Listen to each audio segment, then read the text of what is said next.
Hello guys, welcome back to our new video.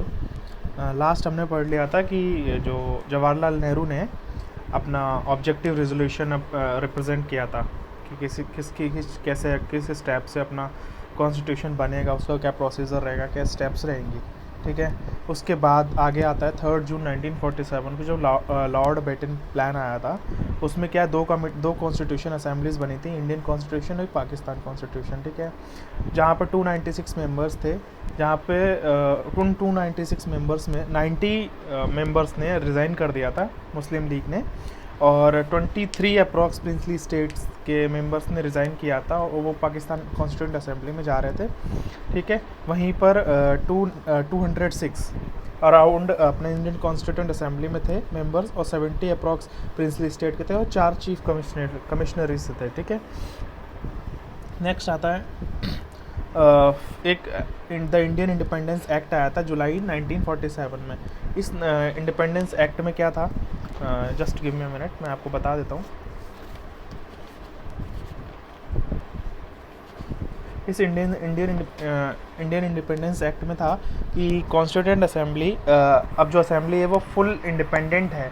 ठीक है, fully independent है, कोई भी आके इंटरफेयर नहीं करेगा, वह अपने देश को अपने अकॉर्डिंग चला पाएगा। ठीक है, दूसरा आया था कि ब्रिटिशर्स लॉज को हमें डिसमिस या ख़त्म कर सकते हैं, हम मतलब उनको एब्रोगेट और अल्टर, उनके कोई भी पार्लियामेंट जो लॉज उन्होंने बनाए हैं उसको हम डिलीट कर सकते हैं, ख़त्म कर सकते हैं। ठीक है, थर्ड था लेजिस्लेटिव असेंबली, वो असेंबली वो जहाँ पर वो अब दो काम करेगी। ठीक है, वो दो काम क्या होंगे कि वो एक तो कॉन्स्टिट्यूशन बना तो रही है, वो तो हो ही रहा है। ठीक है, दूसरा वो है कि वो देश को चलाने के लिए ऑर्डिनरी लॉज की जो रिक्वायरमेंट रहेगी वो भी लेजिस्लेटिव असेंबली काम करेगी।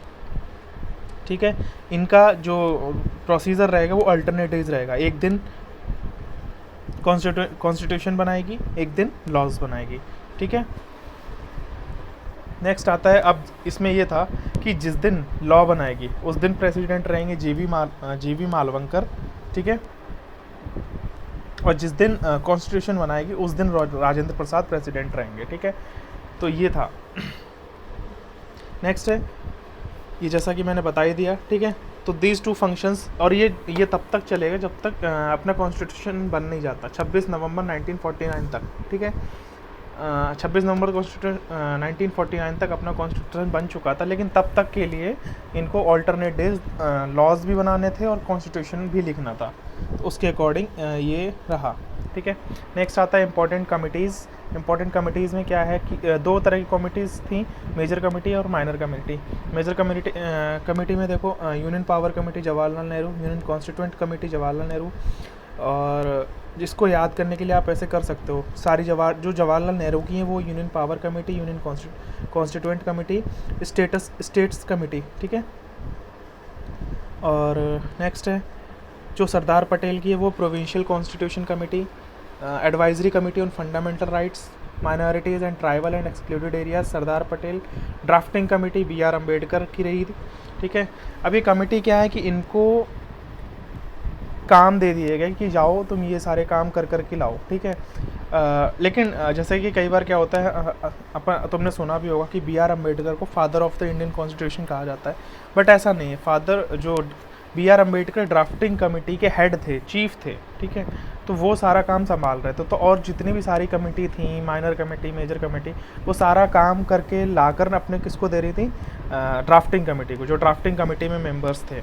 तो उसमें जो हेड थे BR अम्बेडकर, वो सारा काम देख रहे थे, तो इसलिए उनको father of the Indian constitution कहा जाता है। ठीक है, rules of procedure committee doctor Rajendra Prasad, states committee Jawaharlal Nehru, steering committee doctor Rajendra प्रसाद।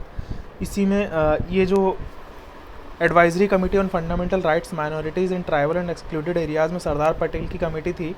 ठीक है, इसमें क्या था, इसमें 5 सब कमिटीज़ थी, जैसे कि फंडामेंटल राइट्स सब कमेटी जो कि JB कृपलानी के अंडर में थी, minorities sub committee SC Mukherjee के अंडर में थी, north east frontier tribal areas and Assam excluded and partially excluded areas sub committee Gopinath Bardoloi, excluded and partially excluded areas AB Thakkar, north west frontier tribal areas sub committee Gopinath Bardoloi. ठीक है, तो ये सब committees थी। फिर आई माइनर कमिटीज़ में finance and staff committee Rajendra Prasad, credential committee Alladi Krishnaswami Ayyar, house committee B Pattabhi Sitaramayya. तो ये जो कुछ कमिटीज़ हैं ये सब अपना अपना लेवल पे अपना काम कर रही थी, जो भी इनको हैंड ओवर किया गया था। फिर उसके बाद ये सारा जो भी अपना काम हैंड ओवर है ये उसको पूरा कंप्लीट करके ड्राफ्टिंग कमेटी के पास लेके जा रहे थे, और वो उस पूरे कॉन्स्टिट्यूशन को अपने अकॉर्डिंग मैनेज कर रहे थे, एग्जीक्यूट कर रहे थे। तो इसलिए doctor B R Ambedkar head थे ड्राफ्टिंग कमेटी के, और इसीलिए उनको father of the Indian constitution कहा जाता है। ठीक है, नेक्स्ट आता है कुछ बेसिक फंडामेंटल्स। और एक और चीज़ बता देता हूँ मैं कि कॉन्स्टिट्यूशन बनाने में, ड्राफ्ट करने में सिर्फ मेल्स का ही रोल नहीं था, वुमेन्स भी उसमें साथ दे रही थी। तो एक कुछ 15 वुमेन की नाम हैं जो कि अपने इंडियन कॉन्स्टिट्यूशन को बनाने में सहायक थी। ठीक है, फिर सम बेसिक फैक्ट्स ये है कि देखो अपना नेशनल फ्लैग 22 जुलाई 1947 को बना, अडॉप्ट किया गया। ठीक है, अपना नेशनल एंथम 24 जनवरी 1950 को रखा गया, 24 जनवरी 1950 को, जो कि रविंद्रनाथ टैगोर ने लिखा।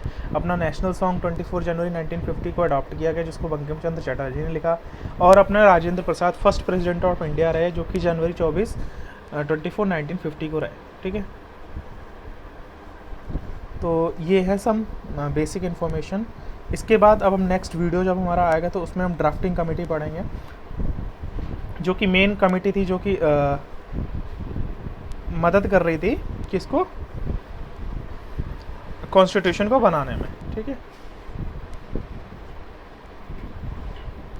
ये मैंने आपको एक बेसिक चीज़ें रह गई थी जो मैंने आपको बता दी। आगे हम ड्राफ्टिंग कमेटी पढ़ेंगे, ड्राफ्टिंग कमेटी में कौन कौन मेंबर्स रहे थे, किस तरह से उन्होंने आगे प्रोसीड किया था, वो सारी चीज़ें पढ़ेंगे। फिर उसके बाद हम प्रेम्बल भी पढ़ेंगे, और भी बहुत सारी चीज़ें प्रेम्बल पढ़ेंगे। उसके बाद हम चैप्टर 1 पार्ट 1 भी पढ़ेंगे, जिसमें यूनियन एंड इट्स टेरिटरी रहेंगे। ठीक है, प्रेम्बल, ड्राफ्टिंग कमेटी, और भी बहुत सारी चीज़ें जो आगे हम पढ़ते जाएंगे। फिलहाल ये कुछ बेसिक चीज़ें थी जो मैंने आपको बता दी। Thank you, have a good day. I hope अगर आपको समझ में आया होगा, नहीं समझ में आता तो आप कमेंट कर सकते हो, मैं आपको वहाँ पर एक्सप्लेन कर दूँगा। ठीक है, ये बेसिक चीज़ें हैं जहाँ से अपने क्वेश्चंस रेज होते हैं, इसलिए मैं आपको मेन चीज़ें सिर्फ मेंशन कर रहा हूँ पीपीटी में। लॉर्ड बेटन प्लान, कितने मेंबर्स थे, इंडियन इंडिपेंडेंस एक्ट क्या था, ठीक है, उसमें क्या क्या चीज़ें मेंशन हुई थी। नेक्स्ट 2 फंक्शन 26 नवंबर, ये मैंने आपको बता दी। इंपॉर्टेंट कमिटीज़ बता दी। अपने जो यूपीएससी में क्वेश्चंस बनते हैं वो मेजर कमेटी से रहते हैं। ठीक है, ड्राफ्टिंग कमेटी से रहते हैं, तो ड्राफ्टिंग कमेटी भी अपन पढ़ेंगे नेक्स्ट वीडियो में। और कुछ वुमेन्स हैं ये जिन्होंने हेल्प करी थी अपना कॉन्स्टिट्यूशन बनाने में। ये जो बेसिक चीज़ें बहुतों को नहीं भी कई बार पता होती हैं, इसलिए भी मैंने मेंशन कर दी हैं। ठीक है, thank you so much and have a good day. यही था आज के हमारे वीडियो में। नेक्स्ट वीडियो के लिए हम मिलते हैं जल्दी। Thank you, have a good day, and please don't forget to subscribe and support this channel. Thank you.